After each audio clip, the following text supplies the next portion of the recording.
நமக்கு இனிமே அவனால எந்த பிரச்சனையுமே வராது. அவனோட பையனையும் இன்னும் கொஞ்ச நேரத்துல ஒப்படைச்சிருவாங்க. ஆனாலும்லாம் ஒண்ணும் கிடையாது. நீ பசுபதிய பத்தி கவலைப்படாத. நம்ம வீட்டு பத்திரம் நம்ம கைக்கு வந்துருச்சுல. நம்ம வீடு நமக்கு திரும்ப கிடைச்சிருச்சு. நீ சந்தோஷமா இருமா.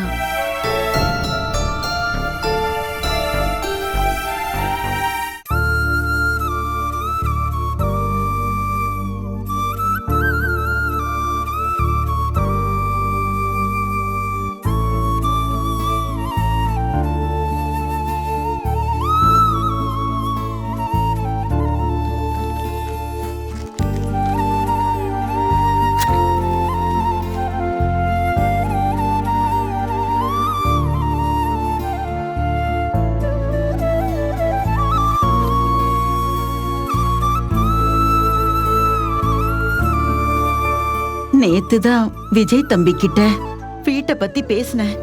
பதிலே சொல்லாம கேட்டுக்கிட்டு இருந்துச்சு. இன்னைக்கு நம்ம வீட்டை மீட்டு கொடுத்துருச்சு. நம்ம வீடு, நீங்க பார்த்து கட்டின வீடு நமக்கே திரும்ப கிடைச்சிருச்சுங்க.